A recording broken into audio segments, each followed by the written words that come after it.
Bismillahirrahmanirrahim. Innal hamdalillah nahmaduhu wa nasta'inuhu wa nastaghfiruh wa na'udzu billahi min syururi anfusina wa min sayyiati a'malina. May yahdihillahu fala mudhillalah wa may yudhlil fala hadiyalah. Asyhadu an la ilaha illallah wahdahu la syarikalah wa asyhadu anna Muhammadan abduhu wa rasuluh alladzi la nabiyya ba'dah. Wassalatu wassalamu ala Rasulillah sayyidina Muhammadin sallallahu alaihi wasallam wa ala ali baitihil athhar wa ashabil abrar wa man da'a bi da'watihi wa man jahada fillahi haqqa jihadih. Amma ba'd. Alhamdulillah, pada subuh yang sejuk ini Allah bangkitkan kita setelah kematian kita pada malam hari, dan kita mengawali kehidupan kita pada hari dengan ketaatan pada Allah Subhanahu wa taala. Kita meringankan langkah kita menuju masjidnya. Ini sebuah bukti, pembuktian bahwa kita adalah memang benar-benar orang-orang muslim yang muttaqin insyaallah. Dan ini pembuktian juga bahwa kita bukan kaum munafik insyaallah. Karena subuh itu, salat subuh itu adalah salat yang paling berat bagi orang-orang munafik. Dan kita hadir ke masjid dan kemudian kita melaksanakan salat subuh berjamaah, ini adalah pembuktian kepada diri kita, pembuktian kepada Allah Subhanahu wa taala, pembuktian kepada seluruh umat Islam bahwa kita memang benar-benar muslim mukmin yang muttaqin insyaallah.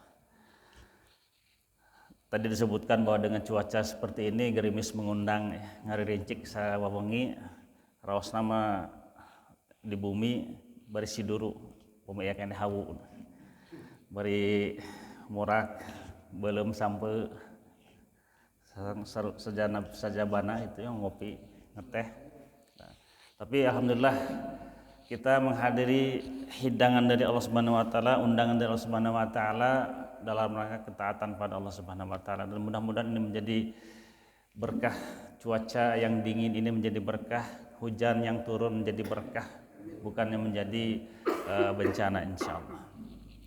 Dan bencana itu, musibah itu akan dihindarkan oleh Allah Subhanahu wa taala dengan kita memperbanyak ibadah, memperbanyak zikir pada Allah Subhanahu wa taala, zikrullah, memperbanyak sedekah, maka insyaallah kita akan terhindar dari bencana. Salawat serta salam semoga Allah selalu limpahkan pada Rasulullah sallallahu alaihi wasallam, kepada seluruh keluarga beliau sampai keturunan beliau sampai akhir zaman, dan juga seluruh sahabat, para tabi'in, tabi'ut tabi'in, seluruh pengikut beliau sampai hari kiamat. Dan kita mudah-mudahan termasuk ke dalam golongan hamba-hamba Allah yang senantiasa mencintai sunnahnya, mencintai Rasulullah, dan melaksanakan sunnah Rasulullah SAW yang sangat banyak, yang mungkin baru sebagian kecil saja yang kita laksanakan. Dari mulai bangun tidur kita berdoa, ketika kita bangun tidur itu adalah bagian dari sunnah Rasulullah. Ketika kita masuk ke kamar mandi kita masuk dengan berdoa, sebelum masuk berdoa, kemudian kita melangkahkan kakinya dengan kaki kiri terlebih dahulu dan keluar kaki kanan terlebih dahulu, dan juga berdoa, dan seterusnya sampai kita tidur lagi. Sebelum tidur kita berdoa.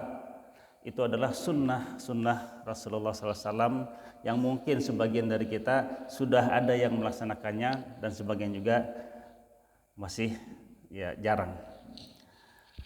Baik, pada kesempatan ini alhamdulillah saya mendapatkan amanah untuk melakukan kajian, dan pada kesempatan itu adalah kajian fiqh sirah.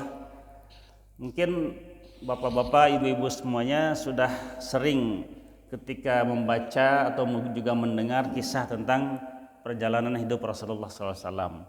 Bahkan mungkin sejak TK kita sudah pernah mendengar dari guru kita, dari orang tua kita, dari siapapun yang membacakan ini, atau dalam bentuk cerita menjelang tidur dan sebagainya, sehingga kemudian kisah Rasulullah insya Allah sudah tergambar dan sudah ada di dalam benak kita, bahkan alam bawah sadar kita, dari mulai Rasulullah SAW dilahirkan sampai kemudian Rasulullah wafat.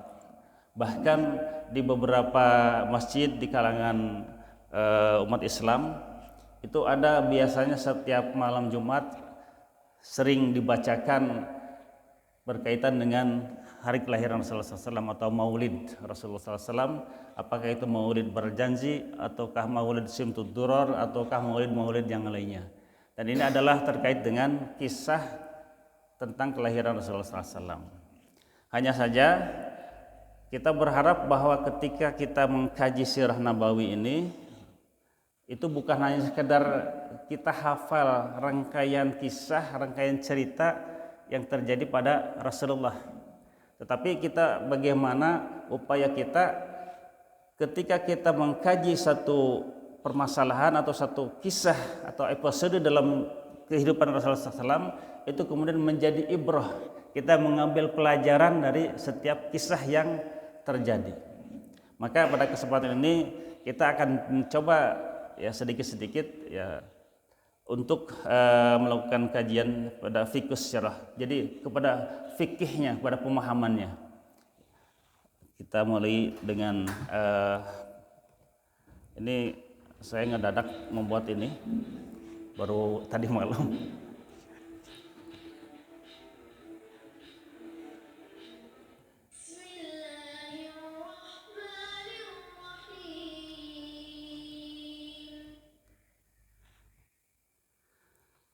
Ya, fiqhus sirah sebuah kajian dirasah Siratul Nabawiyah. Jadi kita mencoba untuk mengkaji sirah atau perjalanan kehidupan Rasulullah SAW. Kita sudah paham tentang ayat ini. Ya, ini surat Yusuf bagian terakhir. Surat Yusuf adalah surat yang mengisahkan tentang Nabi Yusuf, dan ini kisah terindah disebutkan dalam Al-Quran. Ya. Ahsanul Qasas, kisah terindah, dan ini yang paling lengkap dari semua kisah Nabi. Biasanya kisah Nabi Musa itu banyak sekali dalam Al-Quran, tapi sapotong-sapotong, namanya juga kisah. Qasas itu penggal gitu, terpotong. Jadi kisah itu potongan-potongan cerita. Kemudian juga kisah Nabi Ibrahim juga ada banyak di dalam Al-Quran, dan itu semua tidak lengkap ya, sesuai dengan kebutuhan. Tetapi surat Yusuf itu lengkap dari awal sampai akhir, menjadi satu rangkaian kisah yang sangat indah sampai kemudian happy ending. Nah, di akhir ayat tersebut, dalam surat tersebut Allah berfirman, laqad kana fi qasasihim ibratun.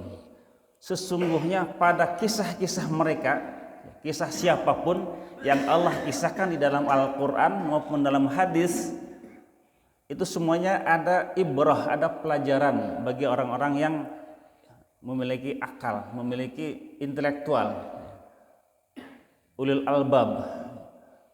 Jadi biasanya kalau ulil albab itu perpaduan antara fikir dan zikir. Jadi ketika akalnya berpikir memproses semua informasi dan kemudian menjadi sebuah ilmu, pemahaman, dan kemudian hatinya itu berzikir pada Allah Subhanahu wa taala bahwa segala sesuatu ini tidaklah sia-sia. Karena memang juga kasar sia-sia mah. Cek orang Sunda mah. Nah, semuanya ada manfaatnya, termasuk juga kisah-kisah yang Allah kisahkan di dalam Al-Qur'an. Nah, berikutnya bahwa Allah sudah membuat atau menjadikan bagi kita itu sebuah uswah hasanah, sebuah teladan ya. Dan masalul a'la disebutnya. Uswatun hasanah ini adalah masalul a'la, prototipe tertinggi dari seorang tokoh yang dijadikan panutan, yang dijadikan ikutan, dan seluruh kisah hidupnya lengkap tercatat. Dari mulai kelahiran Rasulullah SAW, kemudian bagaimana di usia sekian Rasulullah melakukan apa, kejadian apa, dan seterusnya sampai Rasulullah wafat, itu semuanya ada catatannya, ada dalil yang menyertainya setiap peristiwa tersebut. Jadi ada yang mengisahkannya, dan kisah-kisahnya itu adalah semuanya bukan hanya obrolan-obrolan atau kisah-kisah dongeng saja, tetapi terbukti bahwa itu kalau misalkan hasil diteliti, hasil penelitiannya bahwa itu adalah benar terjadi. Beda dengan tokoh-tokoh yang lain. Biasanya banyak untuk memuji-muji tokohnya, akhirnya kemudian dibuatlah sesuatu atau kisah-kisah yang kadang-kadang tidak masuk akal gitu ya. Nah, akhirnya kemudian jadi hiperbola, jadi pujian-pujian yang terlalu berlebihan. Dan juga memang ada beberapa juga yang mengisahkan tentang Rasulullah SAW, tentang kelahiran Rasulullah SAW, sebagaimana di dalam kitab berjanji ya, yang biasa dibaca, itu sering dibaca. Di situ juga disebutkan bahwa pada malam kelahiran Rasulullah itu hadir Aisyah, Asiyah dan Maryam. Nah, disebutkan di situ. Dan kisah ini itu tidak ada dasarnya, tidak ada dalilnya, tidak ada riwayatnya. Tetapi si penulis kitab tersebut membuat sesuatu yang luar biasa terjadi pada saat kelahiran Rasulullah SAW, sehingga akhirnya kemudian ditambahan, diembohan gitu ya, kisah-kisahnya itu. Nah ini yang kemudian menjadikan kisah tentang kelahiran Rasulullah SAW kadang-kadang berlebih-lebihan. Nah, baik. Referensi utama kita adalah ini buku Fiqh Sirah Nabawiyah yang ditulis oleh Dr. Muhammad Said Ramadan Al-Buti. Beliau adalah kelahiran Turki, berbatasan dengan Syria, yang kemarin itu beberapa hari kemarin diguncang oleh gempa dahsyat. Dan beliau banyak menulis buku, kitab-kitab berkaitan dengan sirah dan juga dengan berbagai macam disiplin ilmu. Langsung saja, tapi kita akan tidak membuka bahasa Arabnya ya. Sudah ada terjemahannya. Jadi kalau bapak-bapak, ibu-ibu akan membaca atau misalkan kitab ini, itu sudah ada terjemahannya, bahkan e-booknya juga ada. Jadi kalau download itu ada tentang Fiqh Sirah Ramadan Al-Buti. Tetapi juga bukan hanya ini yang jadi referensi, ada banyak ya. Saya nyari-nyari kitab aslinya, saya lupa nyimpennya. Jadi bakatku seerting, akhirnya kemudian ada sebagian yang masukkan ke kontainer segala macam, akhirnya kemudian can kependak kitab aslinya. Terjemahnya juga ada, teka pendak oke, can kependak, aya nu nambut hari teh. Akhirnya kemudian kitab yang lain yang dibawa. Ya. Ada banyak para ulama menulis berkaitan dengan sirah nabawiyah dan juga fiqh sirahnya, pemahaman tentang sirahnya. Nah, kenapa kita berbicara tentang fiqh sirahnya? Nah, kita definisikan dulu apa sih fiqh sirah itu.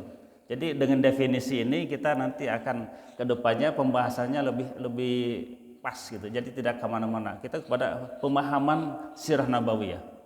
Ya. Ini biasanya kalau di dalam nulis karya ilmiah segala macam itu selalu ada seperti ini. Buat definisi dulu secara bahasa, secara istilah dan sebagainya. Ya. Fikih biasanya kita pahami bahwa namanya fikih itu ibadah ya. Pada tata cara sholat, tata cara zakat, haji dan seterusnya. Sebetulnya karena selama ini kita bicara tentang fikih adalah biasa tentang usul fikih, tentang fikih ibadah dan sebagainya, maka akhirnya bahwa yang fikih itu adalah berkaitan dengan ibadah. Padahal sebetulnya secara bahasa fikih itu adalah bagaimana cara memahami sesuatu.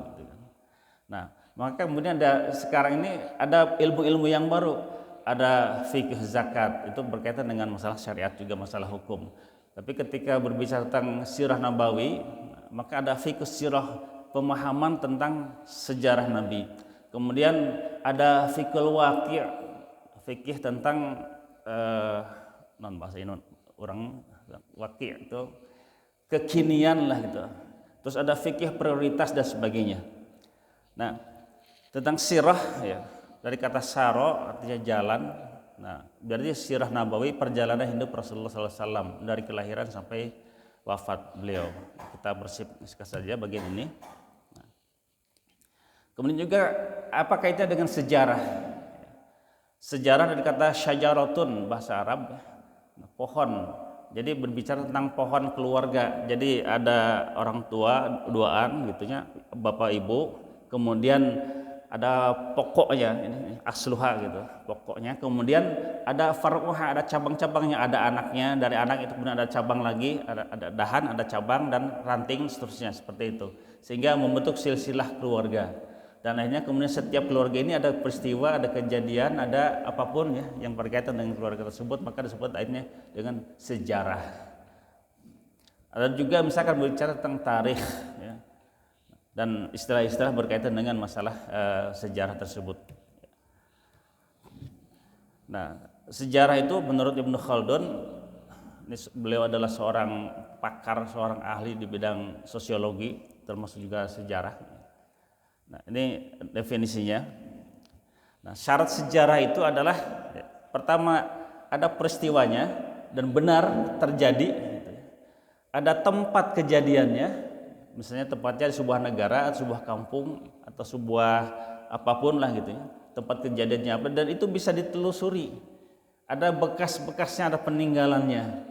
Seperti misalkan ada di kerajaan-kerajaan di Indonesia ada banyak candi, ada banyak masjid, ada banyak apapun peninggalan-peninggalan zaman dahulu. Kemudian ada waktu kejadiannya. Jadi tidak ngarang, tidak asal dan ada pelakunya, ada subjek sebagai pelaku sejarah. Baik. Nah, ini berkaitan dengan sejarah. Nah, kemudian terus bagaimana dan mengapa kita harus mengkaji sirah nabawi?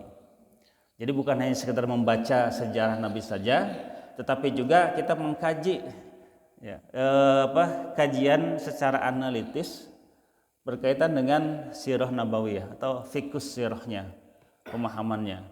Yang pertama adalah memahami pribadi Rasulullah secara komprehensif, karena Rasulullah SAW sebagai uswah hasanah, ya, yang keduanya masalul a'la, maka otomatis kita harus tahu pribadi beliau, perjalanan hidup beliau dan segalanya yang berkaitan dengan Rasulullah SAW. Biasa seseorang ketika punya idola, misalnya bapak-bapak, biasanya para pemain bola misalnya idolanya, biasanya akan dicari informasi terkait dengan pemain bola tersebut. Dia lahirnya di mana, kapan lahirnya, terus saha orang tuanya dan seterusnya sampai sekarang misalnya atau sampai meninggalnya. Dan bahkan kalau misalkan dia punya kaos nomor berapa gitu ya, dia juga punya kaosnya sampai seperti itu punya. Bahkan mungkin potongan rambutnya juga dia ikuti sampai kalau misalkan idolanya itu rambutnya pirang juga kepaksa ngecat rambutnya gitu ya supaya menyerupai orang yang dijadikan idolanya. Atau bagi anak-anak muda yang milenial misalnya suka dengan K-pop, artis Korea segala macam, itu semua yang berkaitan dengan artis tersebut akan dia cari sampai gambar di HP-nya juga artis tersebut. Kenapa? Saking menjadikan idolanya. Tetapi adakah yang menjadikan Rasulullah SAW sebagai idolanya dan ikut seperti itu? Nah, cuma saja kalau mengidolakan Rasulullah tentu saja tidak menyertakan foto karena memang tidak ada dan juga memang tidak boleh Rasulullah SAW digambar.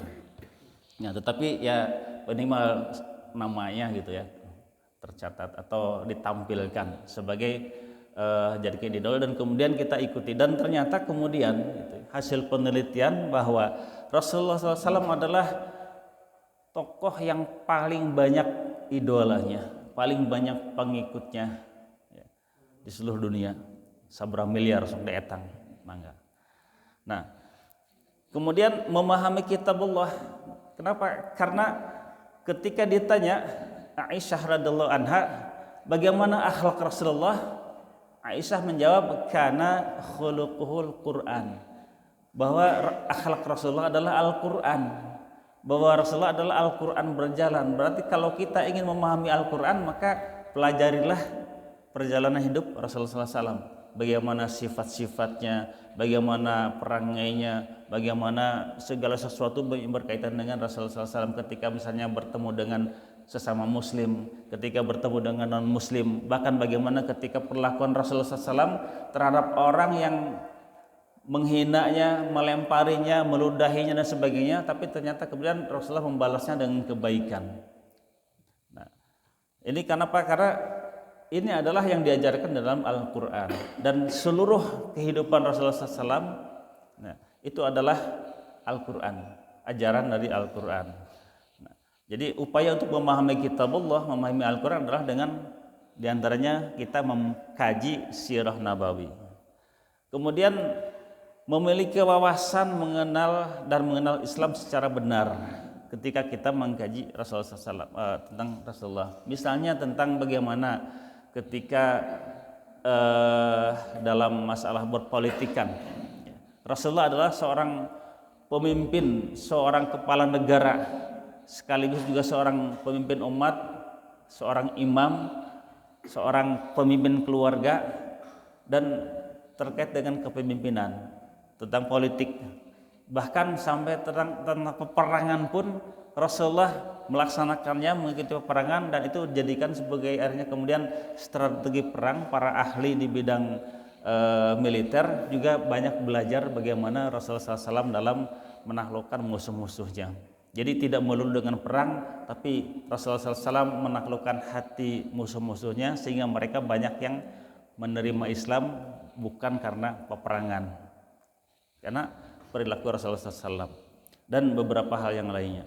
Kemudian untuk bagi para pendidik, para guru, para pembina, dai juga memiliki bukti hidup bahwa apa yang disampaikan, apa yang dijadikan sebagai bahan ceramahnya, bahan pendidikannya, bahan pembinaannya itu memang betul terbukti, dan Rasulullah adalah orang yang paling berhasil dalam mendidik sebuah bangsa. Bahkan bukan hanya bangsa, tapi juga seluruh manusia. Dan bagaimana dari zaman jahiliyah, orang yang tidak mengenal Allah, yang perilaku kehidupannya mereka ya sebagaimana kita ketahui, ketika anak lahir laki-laki itu dipuji-puji sebagai kebanggaan, tapi ketika yang lahirnya perempuan dibunuh, bahkan dikubur hidup-hidup, dan berbagai macam bentuk kejahilian lainnya. Tapi ternyata kemudian mengubah semua bentuk kejahilian itu menjadi Islam, perilaku yang islami, akhlak yang islami. Nah, seperti itu ketika kita mengkaji sirah nabawiyah, sehingga kita memahami Islam secara keseluruhan, insyaallah. Baik. Nah, yang akan kita bahas pada kesempatan ini, kita bersabar. Ya. Nah, tadi itu masih prolog ya, masih mukaddimah. Nah, ini karena sekarang ini bulan Rajab, dan kemudian para ahli sejarah mengatakan bahwa peristiwa Isra Mi'raj itu terjadi pada tanggal sabaraha? Ainu emut. Hilap tadi terurusuhan hujan deh. Ternyata terus nyiapkan Al-Quran mushaf kanggo hadiah, kanggo door prize. Nah, dianjuklah ke hadiah nanya. Insya Allah menyusul. Nah, kita akan sedikit sekarang ini pada kesempatan ini berbicara atau membahas tentang peristiwa Isra Mi'raj. Yang melatar belakangi peristiwa Isra Mi'raj ya, itu adalah ada suatu beberapa peristiwa sebelumnya yang pada tahun itu banyak kejadian yang menjadikan Rasulullah sangat berduka, sangat duka teuing, berduka, bersedih, maka disebut dengan Amul Huzni. Amul Huzni, am itu tahun, huzni kesedihan, ya, tahun kesedihan. Saking sedihnya Rasulullah SAW, dan itu berturut-turut. Bahkan sebelum yang pertama ini ada yang mengisahkan bahwa ini sebenarnya satu dan kedua itu terbalik ya. Jadi Abu Thalib dulu, baru kemudian Khadijah. Nah, sebelum peristiwa ini bahkan ada peristiwa yang disebut dengan pemboikotan kaum muslimin Rasulullah SAW dengan kabilahnya Bani Hashim, dan juga umat Islam yang masuk Islam, orang-orang Quraisy maupun orang-orang non Quraisy. Ada banyak kabilah di sana itu, bukan hanya Quraisy di Mekah itu. Nah, mereka yang menerima ajakan Rasulullah SAW dan masuk Islam itu mereka diasingkan, mereka diusir dari kampung halamannya dan dikumpulkan di sebuah lembah. Dan itu kemudian ada boikot secara massal. Mereka tidak boleh berdagang, mereka tidak boleh bersosialisasi, mereka tidak boleh menikahkan keturunannya dan dia sendiri dengan orang-orang di luar mereka. Bahkan mereka diembargo. Jadi seluruh berkaitan dengan makanan, kebutuhan-kebutuhan hidup mereka itu ditutup, sehingga mereka terbatas dan mereka banyak yang kelaparan. Saking kelaparannya, ya, itu ada seorang sahabat yang mengisahkan bahwa ketika suatu malam dia sedang buang air kecil gitu ya, dan tiba-tiba terdengar ada suara yang kejatuhan. Ketika dilihat ternyata selembar kulit, mungkin kulit unta atau kulit sapi atau kulit apa, pokoknya selembar kulit dan sudah kering. Akhirnya kemudian dibawa pulang kulit itu dan dia cuci bersih, dan akhirnya kemudian dimasak, dan dengan kulit itulah dia makan dan keluarganya selama beberapa hari. Saking susahnya makanan karena diembargo. Dengan berbagai macam kesulitan ini, ya, mereka survive, ya. Jadi melakukan survival. Mun di urang mah survival teh di leuweung gitu ya, di hutan banyak makanan. Mungkin ada yang pernah naik gunung atau ke hutan camping. Di sekitar kita itu, di hutan kita itu banyak sekali makanan, ya. Hanya saja kemudian karena saking tidak tahunya,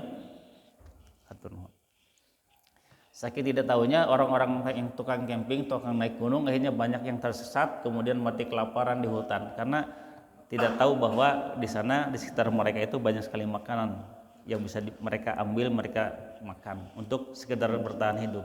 Tapi karena tidak ada ilmunya, sehingga akhirnya kemudian mereka banyak yang meninggal. Nah, di Arab, di Makkah itu tidak ada tumbuh-tumbuhan sebagaimana di kita, sebagaimana di Indonesia dan negara-negara tropis. Itu gersang. Kalau ada yang tumbuh mungkin hanya seluruh rumputan, dan dengan itu mereka makan. Apapun yang ada mereka dapatkan itu jadi makanan mereka. Nah, selesai boikot tersebut selama 3 tahun, ya. Jadi selama 3 tahun diboikot kaum muslimin dan seluruh kabilah Hashim, baik yang muslim maupun non muslimnya. Di Hashim itu, Bani Hashim itu semuanya diboikot. Nah, beres pemboikotan, kemudian meninggallah Abu Thalib, paman Rasulullah SAW yang sangat dicintainya dan yang melindungi Rasulullah SAW. Jadi kalau ada yang mengganggu Rasulullah atau ada yang berniat untuk membunuh Rasulullah, mereka tidak berani. Kenapa? Karena ada Abu Thalib yang melindunginya. Padahal sebenarnya Abu Thalib itu seorang kakek-kakek, aki-aki, tidak punya kekuatan apa-apa secara fisik, bahkan secara ekonomi pun dia adalah orang yang sangat miskin. Anaknya banyak. Kemudian dia tidak punya pengaruh yang cukup besar di kalangan Quraisy itu. Nah, biasanya setiap kabilah itu ada masing-masing mengambil peranan, ya. Ada yang mereka peranan itu ada siqayah. Siqayah itu yang biasa menyediakan minuman untuk jamaah haji. Sampai sekarang pun itu tetap dipertahankan. Jadi ibadah haji, orang yang ibadah haji, umrah dan segala macamnya, itu disediakan minuman buat mereka. Nah, dan itu ada sebuah kebanggaan, dan itu dipegang oleh satu kabilah, dan kabilah yang lainnya lagi memegang peranan apa, masing-masing punya peranan, dan itu mereka sangat berpengaruh. Nah, Abu Thalib itu tidak punya pengaruh apa-apa, tetapi karena Abu Thalib adalah dari Bani Hashim, dan Bani Hashim adalah yang termasuk yang paling terhormat dan kabilah yang terpilih, karena Rasulullah SAW juga dari Bani Hashim, maka bukan hanya melihat Abu Thalibnya, tapi seluruh kabilahnya yang dilihat. Maka siapapun yang dilindungi oleh Abu Thalib, maka tidak akan ada orang yang berani mengganggu, bahkan apalagi membunuh. Nah, ketika Abu Thalib wafat, meninggal, otomatis hilanglah pelindung Rasulullah SAW yang melindungi, yang mengayomi, yang membentengi supaya Rasulullah tidak diganggu, supaya Rasulullah tidak dibunuh. Nah, kesedihan Rasulullah itu bukan hanya meninggalnya Abu Thalib, tetapi bahwa Abu Thalib meninggal tidak bersyahadat. Itu yang lebih sedih. Abu Thalib mempertahankan akidah nenek moyangnya, agama nenek moyangnya, mempertahankan Tuhan-Tuhan yang mereka sembah selama berabad-abad, selama beberapa generasi. Ini yang menyebabkan Rasulullah bersedih. Padahal orang yang sangat dicintai oleh Rasulullah, yang melindunginya dan segalanya, merawat Rasulullah SAW dari usia seberapa tahun? 12 ya. Ya, karena Abdul Muthalib itu kakek beliau itu wafat pada saat Rasulullah berusia 12 tahun. Nah, dari usia 12 tahun itu sampai dewasa itu dirawat di rumah Abu Thalib. Saking dekatnya, padahal banyak paman Rasulullah itu yang lebih kaya, lebih kuat, fasilitasnya lebih banyak, segala ayah, tapi justru Rasulullah memilih Abu Thalib. Ya. Ini karena ada alasan-alasan tertentu ya. Nah, sekali lagi ya, yang menyebabkan sedihnya Rasulullah adalah Abu Thalib meninggal tidak bersyahadat, tidak masuk Islam. Walaupun ada beberapa kalangan yang membela Abu Thalib. Ya. Di kalangan Syiah, ya, orang Syiah mengatakan bahwa Abu Thalib itu meninggal dalam keadaan keimanan, beriman. Kenapa? Buktinya Abu Thalib membela Nabi Muhammad, apapun yang terjadi dibela oleh Abu Thalib, dan itu dibantah oleh Allah Subhanahu wa taala. Ketika Abu Thalib meninggal, Rasulullah mendoakan Abu Thalib supaya Allah mengampuni Abu Thalib, dan kemudian langsung ditegur oleh Allah Subhanahu wa taala, dan tegurannya termasuk yang sangat keras. Silakan baca di dalam surat At-Taubah, kalau tidak khilaf ayat 113. Ya. Tidak layak bagi seorang nabi dan orang-orang yang beriman mereka mendoakan untuk ampunan, ya, mendoakan supaya Allah mengampuni mereka itu orang-orang musyrik. Sudah jelas musyriknya, sekalipun mereka itu adalah kaum kerabat terdekat, bahkan orang tua sendiri.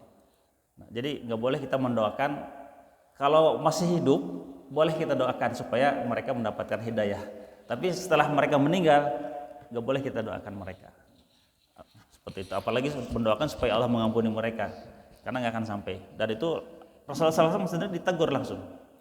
Nah, kemudian Khadijah, ya, istri beliau yang sangat beliau cintai, orang wanita bangsawan, dan mereka kekayaannya luar biasa sangat banyak, yang itu menjadikan kekayaannya itu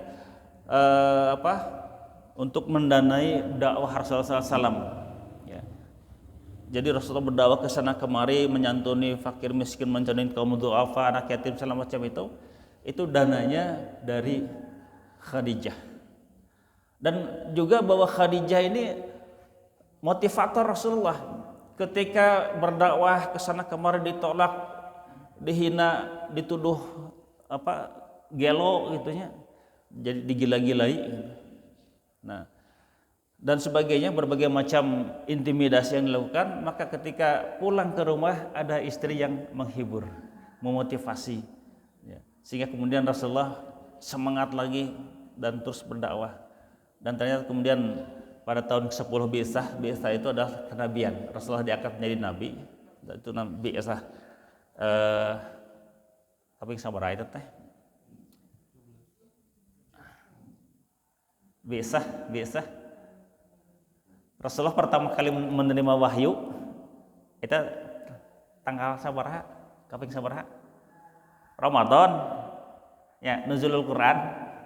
Nah, para ahli sejarah mengatakan tanggal 17, tapi ada yang mengatakan juga tanggal 24. Ada juga yang mengatakan beda-beda tanggalnya, tapi ketika ditelusuri menurut Syekh Al-Mubarakfuri yang menulis sejarah Sirah Nabawiyah, dan ini bukunya seperti itu, sudah ada terjemahannya.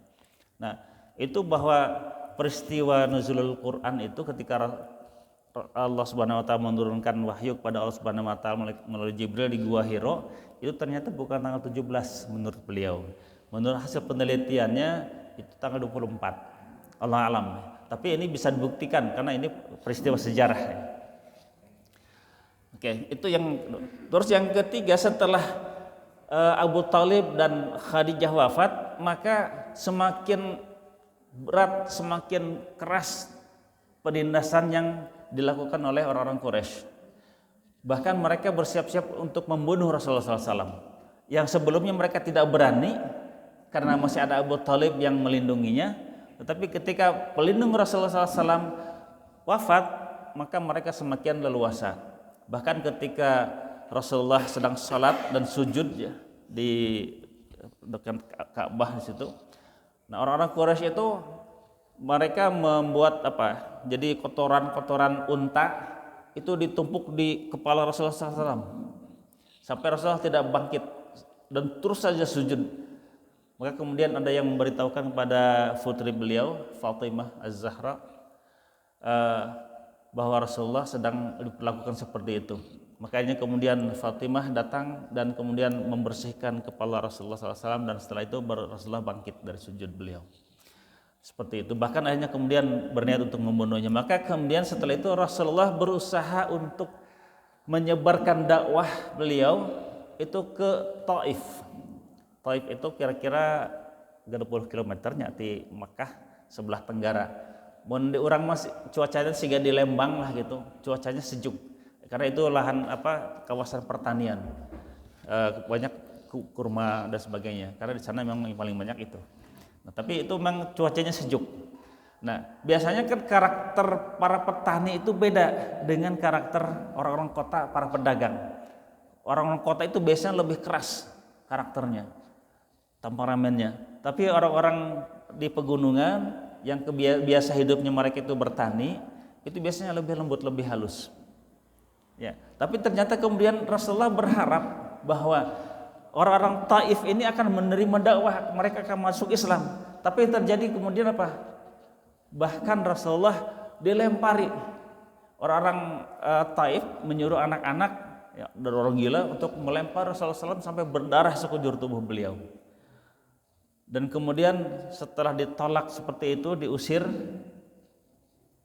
Rasulullah SAW berdoa pada Allah Subhanahu Wa Taala.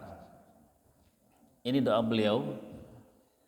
Jadi Rasulullah curhat, Rasulullah mengadukan keluh kesahnya, kegelisahannya, kegalauannya, apapun kesulitan yang dialami Rasulullah SAW itu Rasulullah mengadu hanya kepada Allah Subhanahu Wa Taala. Yang penting Allah Subhanahu Wa Taala tidak murka, nggak masalah lah gitu. Ya, jadi seperti itu. Jadi yang penting Allah ridho apapun yang terjadi. Ya. Jadi ini kalau curhat pada Allah Subhanahu Wa Taala, jangan kepada manusia. Mungkin kepada manusia diceritakan deui kana sanes gitu. Jadi kanyahoan we urang teh kekuranganna gitu nya. Wah si eta kitu cenah kamari curhat ka urang euy cenah. Caritakeun deui nyebar. Nah, dan curhat kepada manusia belum tentu ada solusi, tapi curhat pada Allah Subhanahu Wa Taala, Allah sudah menyiapkan solusinya. Nah, apa solusi yang Allah siapkan? Nah, maka peristiwa Isra Mi'raj ini Allah abadikan di dalam Al-Quran surat Al-Isra ayat pertama. Subhanalladzi asra bi'abdihi lailan minal masjidil haram ilal masjidil aqsa alladzi barakna haulahu linurihi min ayatina innahu wasamiul basir. Nah, peristiwa Isra Mi'raj ini adalah sebuah hiburan. Allah Subhanahu wa taala menghibur Rasulullah SAW ketika kegundahan, kegelisahan, kesulitan, kesukaran apapun yang dialami Rasulullah SAW, dan Rasulullah curhat pada Allah, berdoa pada Allah, sudah tidak sanggup lagi lah itu saya tuh dakwah lamun urang eureun we jadi nabi teh lah, mengajukan pensiun dini lah gitu nya mun urang mah gitu nya. Untung nabi teh orang Sunda, nabi teh orang Arab dan Rasulullah deh gitu. Yang sudah teruji. Kenapa? Itulah hebatnya Allah menyiapkan Rasulullah itu sebagai Rasul dari sejak sebelum Rasulullah lahir. Lahir dalam keadaan yatim piatu, miskin, serba susah. Maka ketika menghadapi hal semacam ini, itu Rasulullah sudah teruji mentalnya. Jadi itu pundungan gitu ya. Beda sareng urang. Nah, urang sok aya katos Ustad ceramah ke mana itu ya ditolak, dibaledogan. Alhamdulillah dipasihan amplopnya rezeki minallah. Rizqu minallah tarajal minan nas. Nah, teu aya di urang mah anu dakwah itu anu ceramah diusir dibaledogan, walaupun beberapa di kalangan tertentu ya ada misalkan Ustad UAS gitu ya, pernah ditolak di beberapa daerah, tapi itu dibaledogan. Ya, seperti itu. Nah, ini biasa itu kejadian seperti itu dimanapun, karena sejarah itu akan terus berulang. Nah, tetapi tidak seberat yang dialami oleh Rasulullah SAW. Nah, maka kemudian Rasulullah SAW itu dihibur oleh Allah dengan peristiwa Isra Mi'raj. Nah,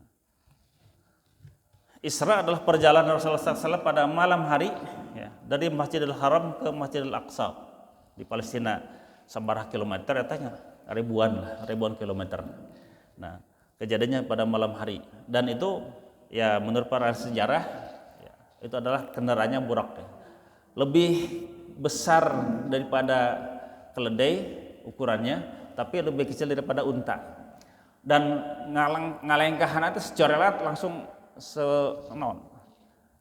sepanjang inilah penglihatan gitu. Jadi kalau kita melihat dia misalkan ke Gunung Mangalayang gitu ya, sajorelat gitu teh, bahkan lebih dari Gunung Mangalayang.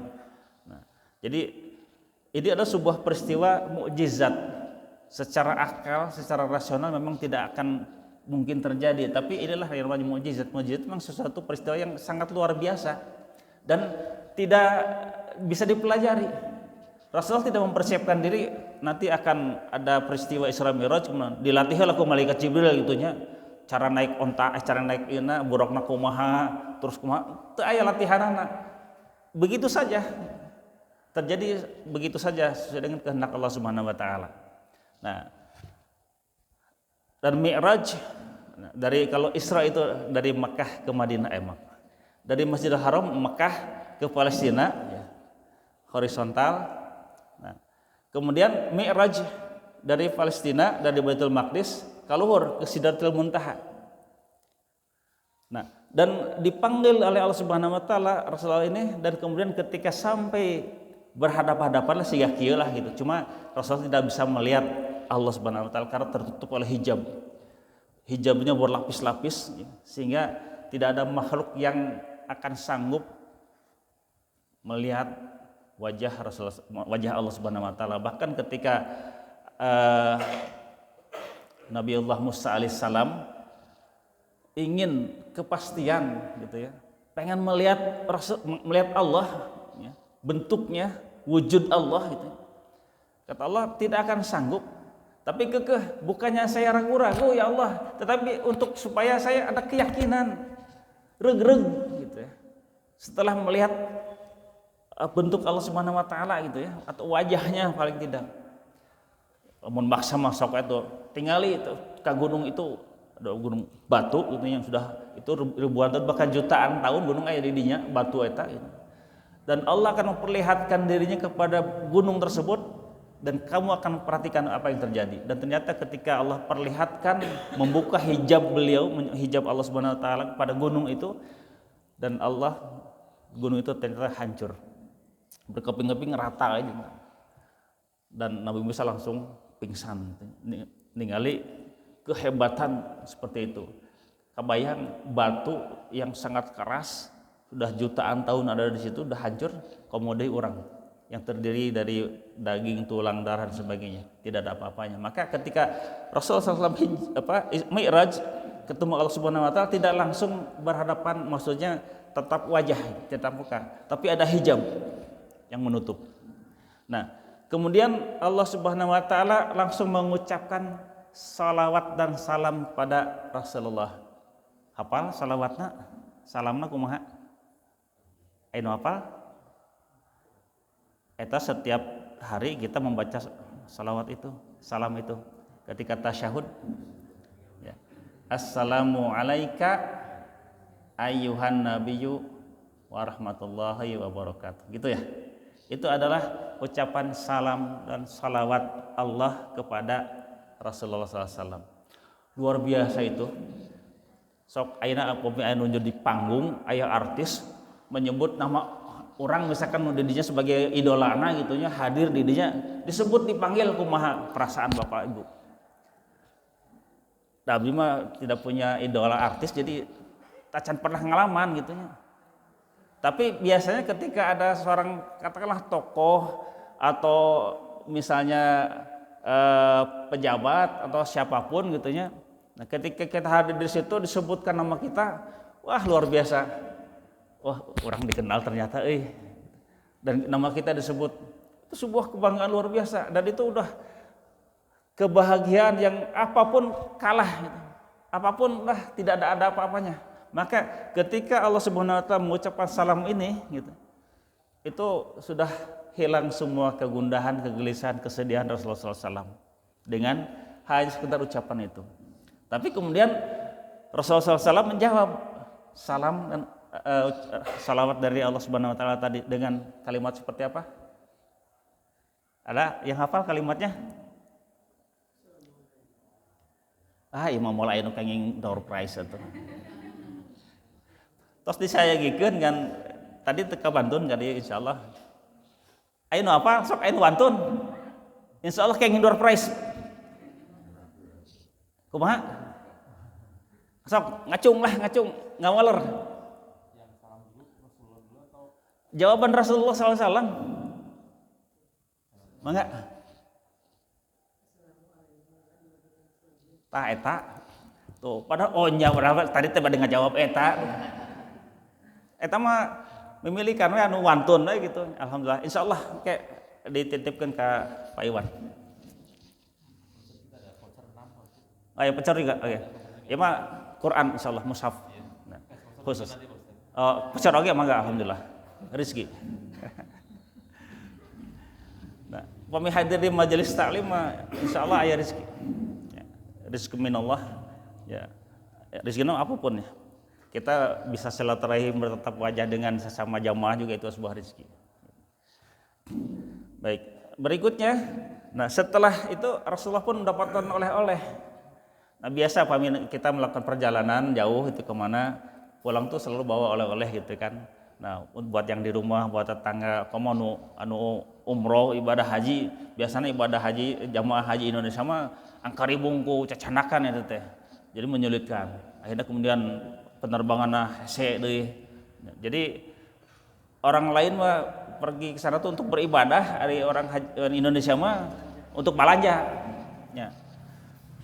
Katos di payun. Pas kali itu masuk ke toko buku. Ada Malaysia lah Indonesia ajib.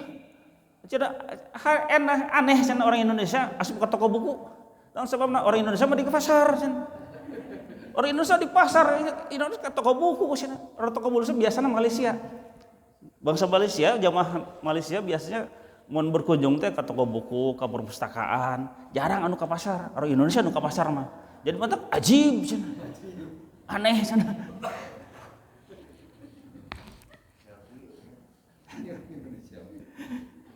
Ya, da bongan atau pamitu cacanakan kumaha cenah tafsir eta mah pedit cenah ibadah umroh teu mawana naon cenah. Eta tangga cenah hoyong atuh kabagi teh jam-jam aya mah cenah nya. Keun eta mah. Sehingga akhirnya kemudian biaya oge jadi bertambah oge gitu ya. Aduh, keur mah ayeuna teh ibadah haji teh ongkosna naik gitu nya. Katambihan deui ku kedah cacanakan deui nya.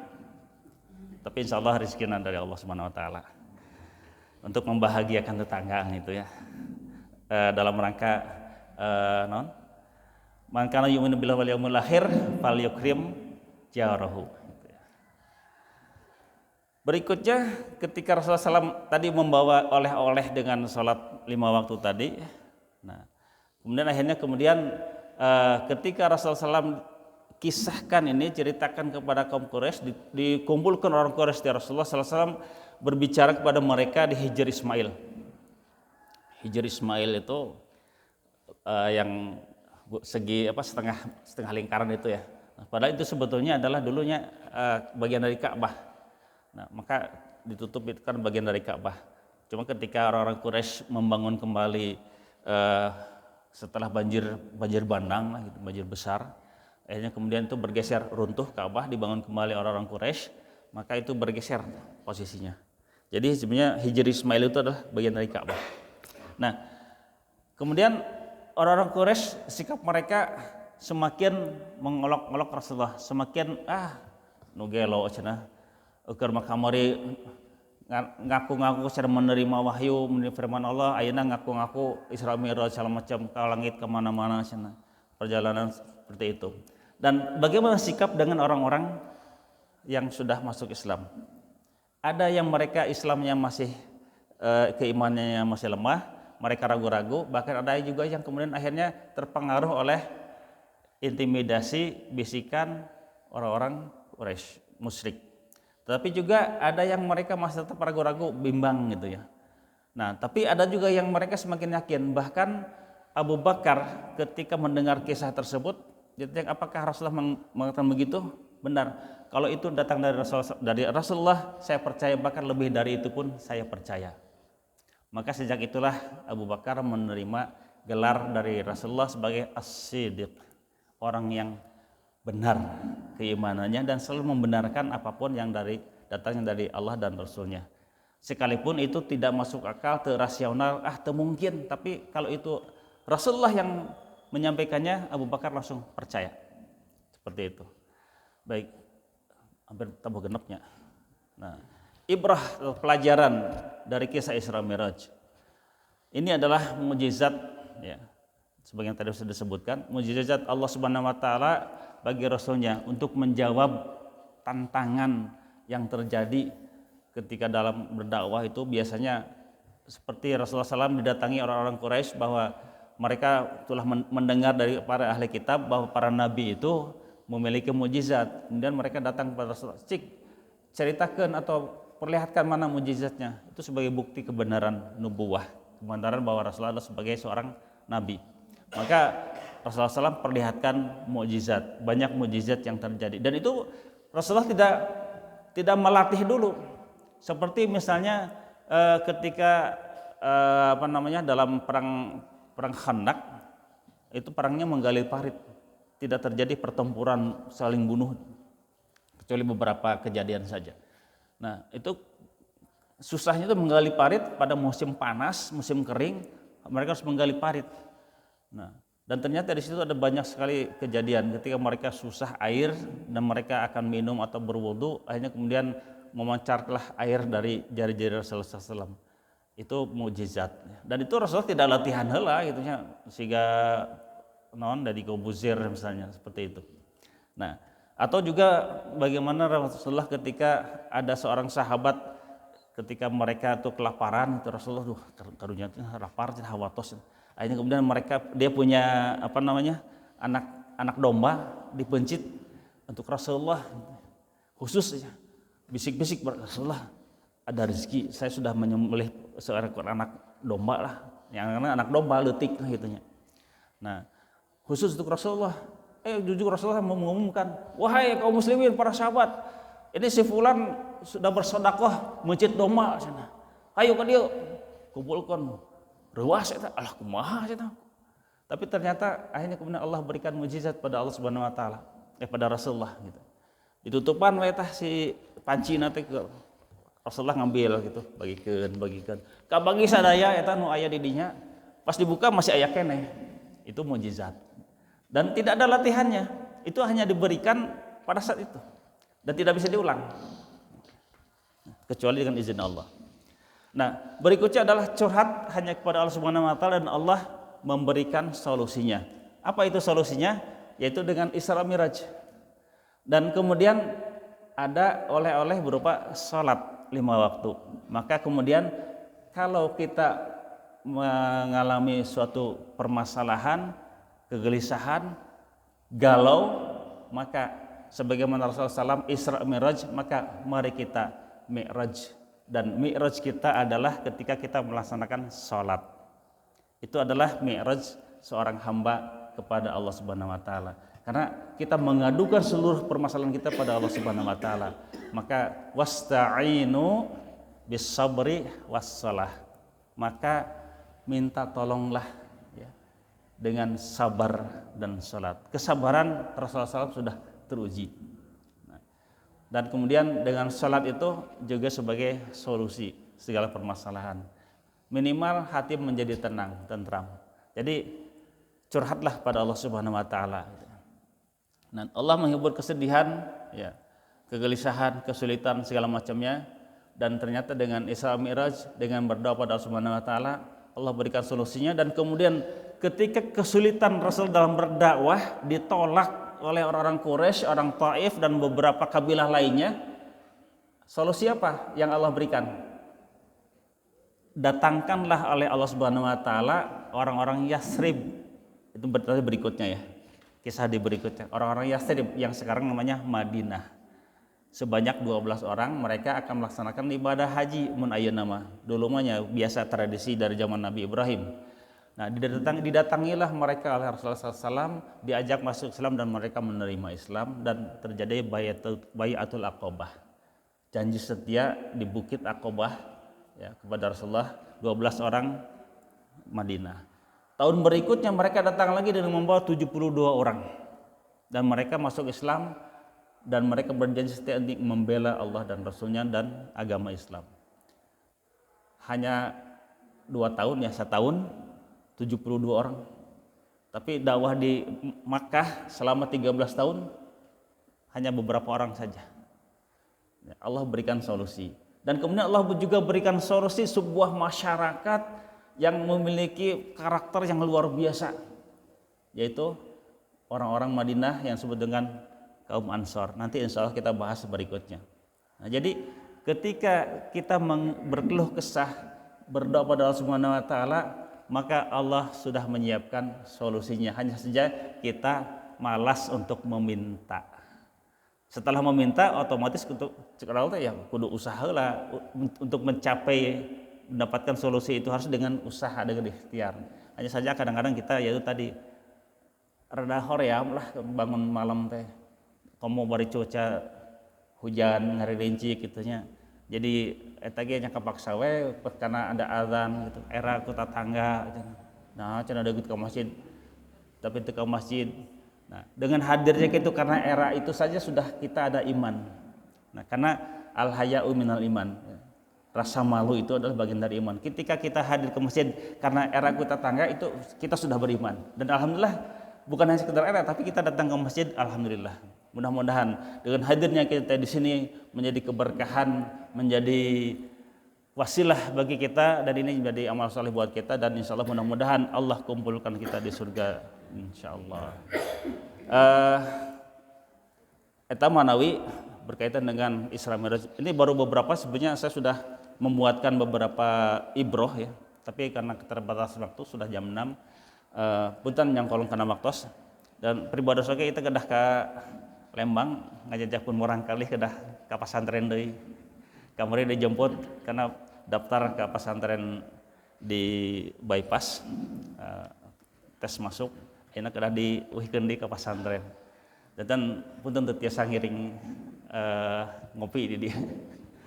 Hatur nuhun karena perhatianna, mudah-mudahan anu didugikeun tiasa manfaat khususnya ka diri pribados.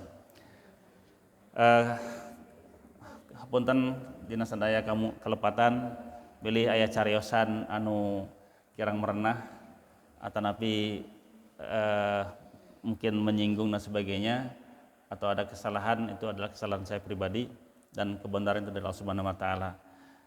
Atanapi masih aya keneh patarosan tanya jawab apa? Oh gitu. Oh boleh.